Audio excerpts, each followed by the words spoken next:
Grandes audiencias en la hora de la verdad, al oído.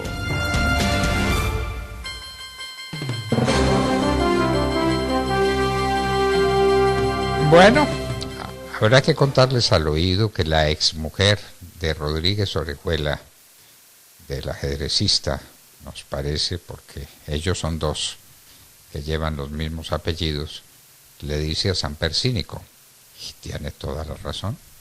Samper ahora está perorando y está pontificando sobre los altos valores de la sociedad colombiana, como si se nos hubiera olvidado cómo ganó las elecciones en las que fue elegido presidente, cómo fue la aparición de las bolsas esas de tantos colores de los que hablaba María Izquierdo en la casa del jefe de la campaña o del instrumento de la campaña de Samper aquí en Bogotá.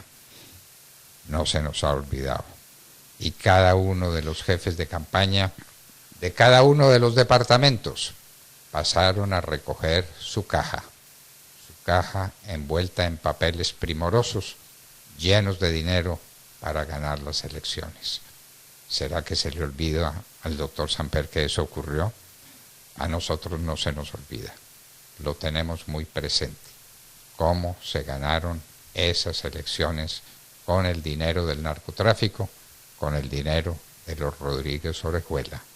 La exmujer de Gilberto se lo cuenta al país y le dice a Samper cínico que es lo menos que se le puede decir a una persona que olvida el origen de su poder y que es capaz de salir a pontificar sobre cómo debe ser la sociedad que él perturbó y que él corrompió de una manera tan absurda.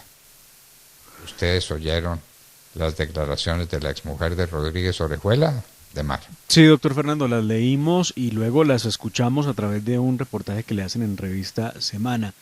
Ella es, pues fue esposa de uno de estos sujetos. De Gilberto Rodríguez Orejuela, para ser más exactos. Duró una relación que tuvo con él por más de 8 años y ella, Aura, es una administradora de empresas, mamá de 3 hijos, que como cualquier colombiano, doctor Fernando, se indigna, pero con una diferencia frente a cualquier colombiano. Ella vivió de cerca, a través de Gilberto, y conoció de esos acercamientos que había entre Samper y los Rodríguez Orejuela. ¿Y por qué se desembocó o por qué apareció todo esto? Samper, que usted bien lo ha dicho, ahora pontifica de Adalid de la Moral, dijo a través de Twitter el día de ayer, abro comillas, el país espera explicaciones urgentes de Federico Gutiérrez sobre sus vínculos con la oficina de Envigado a través del señor Villegas. Son definitivas para evaluar sus niveles de competencia ética y lo que podía esperarse de su manejo en las organizaciones, de las organizaciones criminales. Cierro comillas. No es la primera vez que doña Aura controvierte o sale al paso a responderle a Samper. Ella dice que lo hace cada vez que ve sus publicaciones porque no entiende cómo puede haber una posición tan hipócrita para hacerse pasar como un santo cuando ella ha dicho lo siguiente, abro comillas, para mí Samper es la personificación de la corrupción en Colombia, todo lo que no debería ser. No hay duda ninguna. Recuerden ustedes cómo fue todo ese episodio, yo lo tengo muy presente. Fui el abogado de Fernando Botero, no para defenderlo, sino para decir la verdad. Y le dijimos la verdad al país sobre lo que había ocurrido en esas elecciones y sobre ese acontecimiento dramático. La gente contando plata, no, recibiendo el dinero que había sido contado en la casa de Santiago Medina y que estaba primorosamente empacado en cajas envueltas en papeles de distintos colores, como lo contara María Izquierdo. Así ganó Samper las elecciones. Y eso quedó claro. Y las conversaciones de Samper con los representantes de los Rodríguez Orejuela, ¿se acuerda de las conversaciones con Alberto Giraldo? Claro, Parece que al país se le ha olvidado, o que Samper hace como si al país se le hubiera olvidado. Y entonces viene a atacar a Federico Gutiérrez sin ninguna razón. Bueno, la razón es que quiere que gane su candidato y busca hacerle campaña negra a Federico Gutiérrez, ¿no? Sí, Exactamente. Eso, Entonces, hacer política barata, sucia, cochina, que es la que saben hacer, porque no tienen argumentos para debatir frente al candidato. Entonces el mejor argumento es el insulto, la amenaza o en este caso pues la descalificación y el cuestionamiento público sobre un hecho que está superado, sobre un hecho del que ya bastante se ha dicho, porque no tienen nada más que decir. bueno, y a propósito del candidato, que Gaviria está con él, pero ya uno tiene que decir cuál Gaviria. Claro, sí, cierto.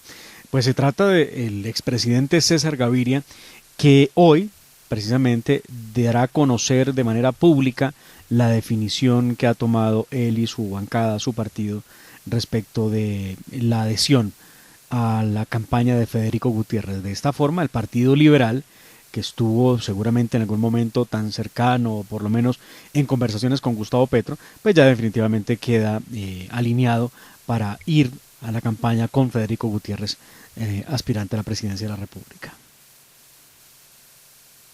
Con Federico Gutiérrez. Y el Centro Democrático no dice palabrita, ¿no? El Centro Democrático sigue esperando que todo el mundo se suba y no sé cuándo va a llegar. Esperamos que cuando llegue no sea demasiado tarde, ¿no? Hay muchos miembros del Centro Democrático que se han manifestado, como una senadora, la más votada en la historia de Colombia, que no ha guardado secretos en esa materia. Pero el jefe del partido, el director del partido, el doctor Álvaro Uribe, no dice palabra. Hoy es un día muy determinante en el proceso judicial infame, detestable, que se ha seguido contra Álvaro Uribe Vélez. Pero esperamos que de aquí en adelante se sienta en libertad y diga lo que tiene que decir y oriente al país y lo dirija en la única dirección en que se lo puede encauzar, la dirección de la dignidad, del progreso, empezando por la seguridad. Por eso ganó las elecciones Álvaro Uribe Vélez cuando se presentó a la consideración de los colombianos, porque prometió aquello sin lo cual no existe sociedad, la seguridad. Y eso es lo que tiene que prometer también el candidato Federico Gutiérrez. Seguridad para todos. Seguridad. Después hablaremos de la justicia. Pero lo primero, que a la gente no la maten, no la atraquen, ni en la puerta de su casa ni en lugar ninguno, que las mujeres se puedan subir a los medios de transporte público con la certeza de que no las van a irrespetar, de que no les van a hacer daño, y que tengan la certeza de que no van a ser después neutralizadas con escopolamina para abusar sexualmente de ellas. Es que esto es atroz, lo que está pasando en Bogotá es sencillamente atroz. Bueno, es vergonzoso. Mientras tanto, doctor Fernando, la alcaldesa le baja el volumen a un ruido que uno esperaría de los medios de comunicación. No le bajan el volumen. Y es esto de aparecer personas en bolsas descuartizadas. Hay casas de pique en el centro de Bogotá. Esto recuerda usted alguna vez, lo habíamos reportado desde Buenaventura, ¿no? Donde sí, estaba ocurriendo eso. Y luego aparece en Bogotá y como si nada, como si fuera muy normal. Inclusive algunos en la opinión pública tratando de decir, bueno, es que eran delincuentes. No, un delincuente también merece un debido proceso y vivir para responder por los crímenes que cometa. Pero, y entonces la alcaldesa, no, pues ella callada. El tema de la inseguridad de Bogotá es vergonzoso, doctor Fernando. Lo que ocurre en Bogotá en todas partes, en los trancones que se forman por cuenta de su y magnífica idea, me parece la más idiota de las ideas, de crear un carril donde cabe un carro para que anden bicicletas cuando la gente no se monta en una bicicleta porque tiene miedo de ser asesinada, atracada, chuzada por un vándalo que le roba la bicicleta. Entonces los carros hacen una enorme fila, no hay casi bicicletas por el bicicarril que llama ella, y atracan a las personas que se transportan en su vehículo, les roban los espejos, los rayan, los golpean. En el mejor de los casos pasa eso, en el peor de los casos o los chuzan o logran meterse dentro del carro y robarles todo lo que tienen adentro. O peor todavía, como hace poco lo vimos, un carro parqueado en una vía de Bogotá, llegaron dos tipos en una moto, se subieron al vehículo, atracaron a los dos ocupantes del vehículo, se los llevaron secuestrados y esto pasa en Bogotá. Pero vaya usted, salga usted de Bogotá hacia Villavicencio y verá en Yomasa, en la Y que llaman ahí de Yomasa, verá usted cómo hay atracadores a montón y se disputan los carros, a cuál van a tirarle, a cuál van a atacar. Y la policía lo sabe, la comunidad lo sabe, la alcaldesa lo sabe, todo el mundo lo sabe, pero nadie hace absolutamente nada. Y usted los ve, claro, hay policía controlando el tráfico, pero nadie controla a los ladrones. ¿Qué le toca a uno, doctor Fernando? Encomendarse a Dios para que no le toque, porque a todos nos ha tocado. La Bogotá inhumana que dejó Gustavo Petro es esta. Qué horror. Esa es la herencia que dejó Gustavo Petro a la ciudad de Bogotá, y la señora Claudia no ha sido capaz de enderezar las cosas, o no le ha interesado, y a la policía no le ha dado el respaldo que merece. Policías muertos de miedo de cumplir su deber, porque entonces le caen encima y condenan al policía y lo meten a la cárcel y hacen quién sabe cuál diablura con él. Cumplir el deber es una aventura muy peligrosa en esta ciudad de Bogotá y en este país, en Colombia. No se puede cumplir el deber. Mire pues lo que está pasando con Diego Molano y con los soldados que, cumpliendo su deber, atacaron a unos bandidos cocaleros en el sur del país, en Puerto Leguízamo. Y entonces gran debate y moción de censura y gran discusión sobre un tema elemental. Son cocaleros y son violentos y están armados hasta los dientes y le disparan a la fuerza pública y obligan a los campesinos a neutralizar a la fuerza pública. Es que cuando cosas como esas ocurren de mar, y cuando llegan los soldados a cumplir con su deber y los supuestos campesinos los rodean y les exigen que se vuelvan a montar en el camión en el que vinieron y se vayan, y se van, porque tienen terror de usar sus armas, porque el uso de las armas de la República es también una grande aventura que se paga a muy alto precio. Y es que vea usted que es increíble, hace no más de una semana ocurrió en Bogotá, doctor Fernando, esto fue en el barrio Santa Fe, en el centro de Bogotá, unos ladrones le robaron un fusil a un soldado de la Brigada 13 de la Policía Militar. Increíble. No, esto es de un absurdo monumental. Increíble, y el soldado no la puede utilizar porque se le viene el mundo encima. Entonces, si lo atacan, pues entrega el fusil. Y esto es producto de la forma en cómo han subvertido el derecho, cómo han subvertido las normas, el irrespeto a la policía, el irrespeto a la fuerza pública, que empieza por la forma en cómo tratan al señor ministro en los debates de control político en este país. Creen que porque es un debate de control político para acusar o para señalar al ministro, están autorizados, gracias a esa figura de la inviolabilidad parlamentaria, para decirle de qué se va a morir el ministro. Es una vergüenza escuchar el debate, no hay altura, lo que hay es una gavilla de gente grosera, de gente con poco argumento, que lo que hace es atacar al ministro y evidentemente por ese conducto acabar con la fuerza pública, la que quieren desaparecer poco a poco, porque ellos dicen que la paz está ahí. Pues la paz es la que vivimos. Los ladrones, los criminales armados y los ciudadanos de bien, pues no tenemos un corta uñas para hacer nada porque pues no somos violentos. Pero ellos sí pueden portar armas. El caso es que ayer hubo debate, doctor Fernando, como lo decía el representante José Jaime Uzcategui, un debate de más de 10 horas. Empezó a las 8 de la mañana el debate. Y ya entrada la noche, iba terminando el debate, sobre las 7, 8 de la noche, iba terminando ese debate. Largo debate en el que ha acusado la extrema izquierda al gobierno del presidente Iván Duque de estar asesinando inocentes. Obviamente aquí no vale el derecho internacional humanitario, aquí no valen los manuales de operación, aquí no vale lo que se diga a la fuerza pública, ojo, no vale lo que dicen las personas que fueron al lugar, como una amiga muy cercana a esta casa, Stephanie Bate, que estuvo allí y pudo corroborar cómo las FARC, no las extintas FARC, como le llaman en otros medios de comunicación, las FARC recluta y utiliza a la población civil, a los niños, para sus fines cocaleros. Claro, tanto para raspar como para producir la coca, y en ese sitio donde se produjo, en el Alto y Bajo Remanso, en el departamento de Putumayo, por donde pasa el río Putumayo, lo que hay es todo un corredor de narcotráfico. Ese es el verdadero problema, pero de eso obviamente no se dedican a hablar y ese no es tema que quieran tocar. El caso es que hubo debate de moción de censura. Usualmente, doctor Fernando, citan 8 días después del debate para que se haga la votación. Hay un dato que no entendí yo. Ayer había también debate de moción de censura en Senado en contra del ministro Diego Molano, porque esto es por punta y punta, ¿no? Los de la misma facción en la Cámara lo hacen en el Senado.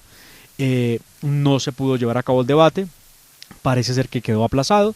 No será hoy tampoco, pero pues después de un debate de 12 horas es impensable que hubieran tenido al ministro otras 12 horas en la plenaria del Senado. Los miembros de las FARC en el Congreso haciéndole debate al gobierno nacional. Pero escuche el nivel con el que le hacen el debate. Escuche, este es uno de estos señores que llaman firmantes de la paz, que es representante de la Cámara. Escuche lo que decía.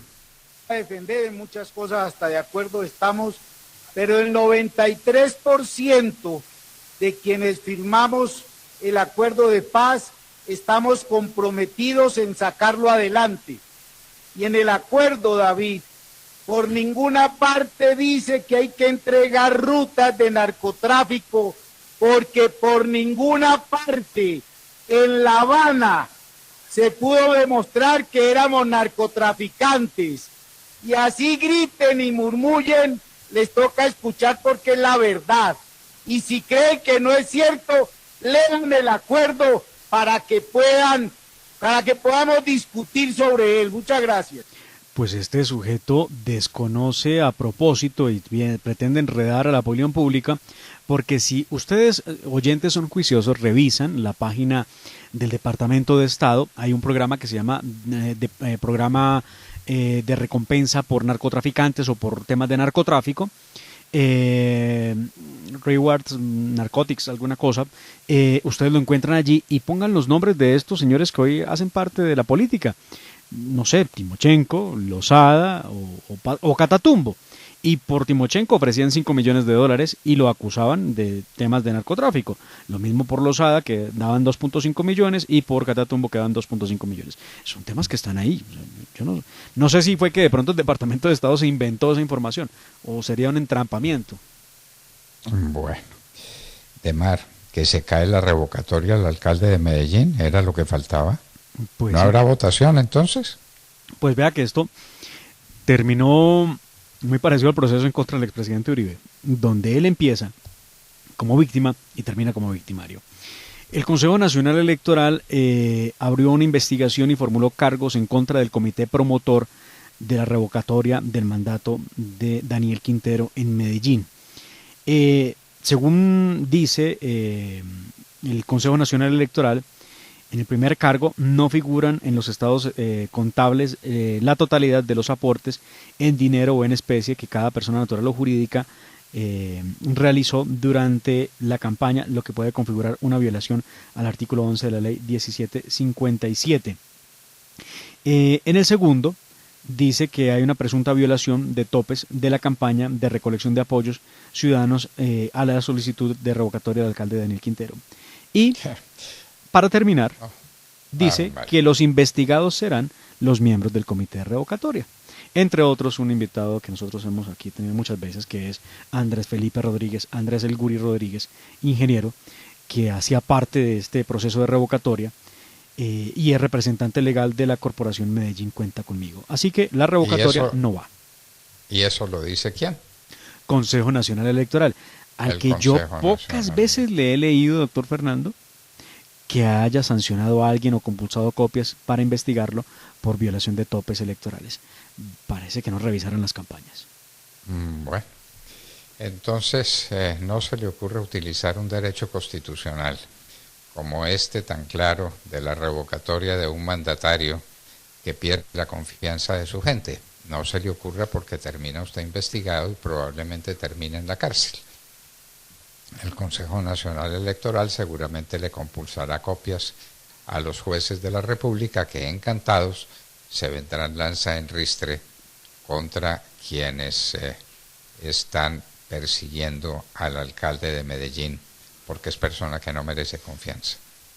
Pues lo que han debido hacer con Claudia en Bogotá hace mucho tiempo, porque no merece confianza, porque no está cumpliendo su labor, porque la ciudad está manga por hombro, porque la inseguridad se tomó la ciudad, porque estamos viviendo como estamos viviendo. Pero no se le ocurra demandar, no se le ocurra hacer algo porque la pasa muy mal.